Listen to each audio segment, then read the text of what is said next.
Good afternoon, everybody. Now we will start the first chapter of engineering material. As you know, engineering material plays a vital role in every sphere.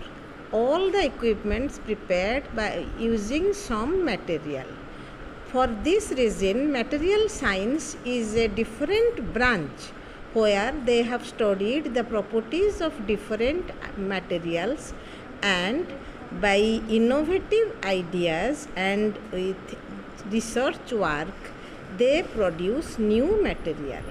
However, we are interested in studying the composition and properties which are used for engineering field. So, engineering materials refer to the group of materials used in construction of man-made structures and components. A large number of materials are used in engineering to produce various products. In selecting a particular material, an engineer must have knowledge of various materials and their properties. The material is selected if it can withstand applied load without breaking or without exhibiting excessive deflection. So this is the classification of engineering material. Basically, the material is classified into one is metal and their alloys, and the other is non-metal and their alloys. So in the group of non-metal, glass, rubber, plastic, wood, etc. comes. In case of metals, it is again divided into two types. One is ferrous metal and its alloys. Example is iron and its alloys such as carbon steel, low alloy steel, tool steel, stainless steel, cast iron. And the other one is non-ferrous metal and alloys.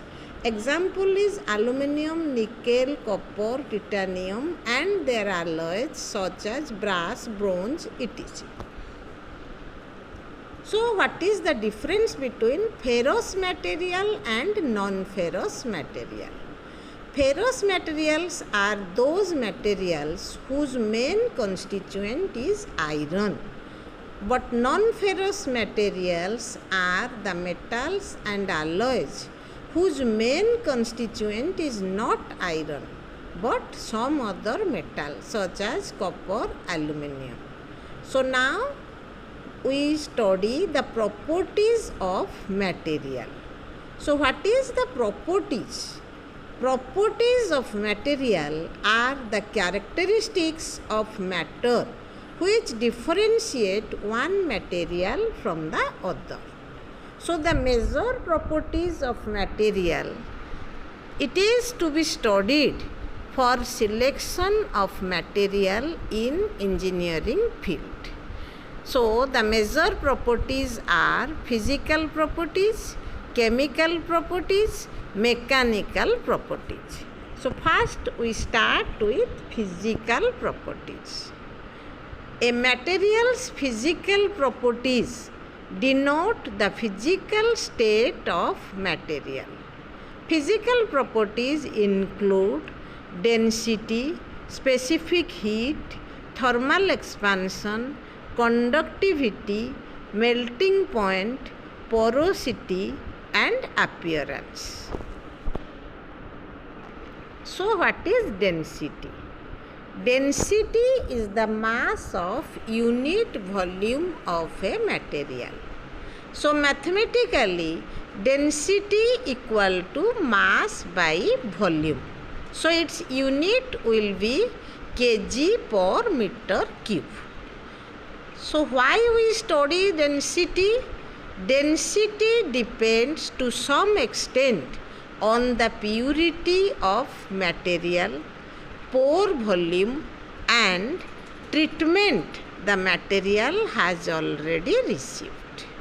So with differentiating the density, one can know the purity of the material and different whether the material has undergone any treatment or not.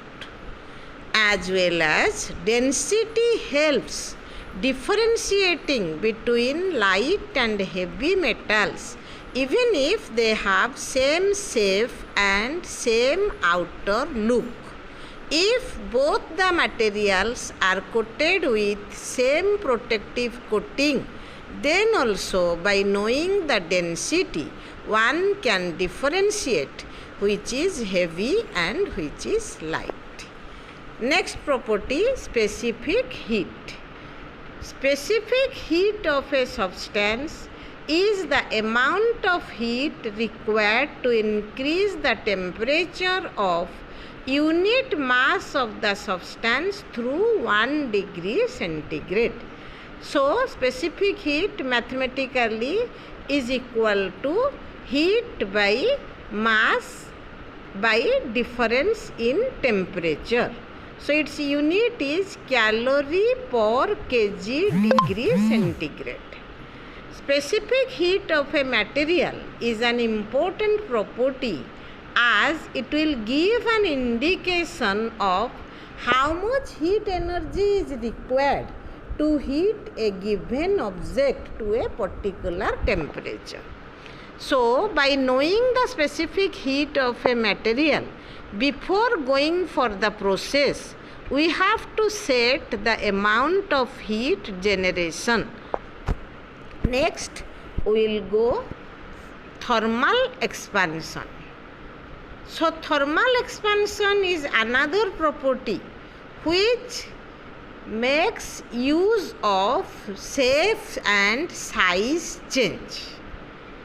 So, thermal expansion is the tendency of matter to change its shape, area, volume and density in response to a change in temperature. So, when the work material suffers from any exposure of heat due to the change in temperature, it has to be studied.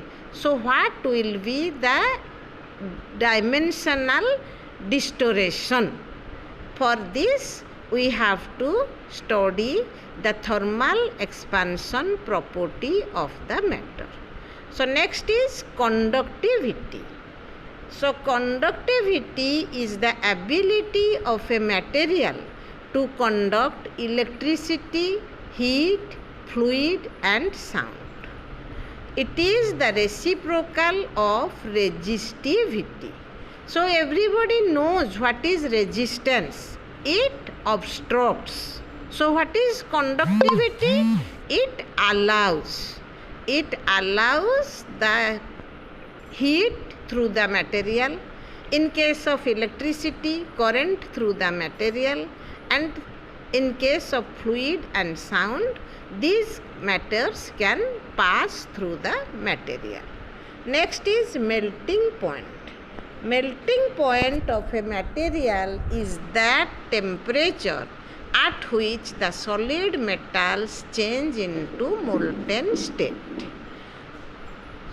So, melting point is also of very much important because the processes of manufacturing depends on melting point of the material. One metal can be distinguished from the other on the basis of its melting point. Next is porosity. A metal is said to be porous if it has pores within it. Pores can absorb lubricant as in a sintered self-lubricating bearing. It is the ratio of total pore volume to bulk volume. So, next is appearance. Metals themselves have got different appearances. For example, aluminium is a silvery white metal, whereas copper appears brownish red. Appearance include luster, color and surface finish of a material. Luster is the ability of a material to reflect light when finely polished. it is the brightness of a surface. So in the next class, we will discuss about the chemical properties and the mechanical properties. To summarize this, once again, you must know that engineering material has a importance for designing as well as for manufacturing. Any engineer must have the idea of different materials, its classification and properties to use the material in a particular field to make the manufacturing economical or cost effective. So in the next video, we will describe about the chemical properties, mechanical properties, reliability and safety while using different materials.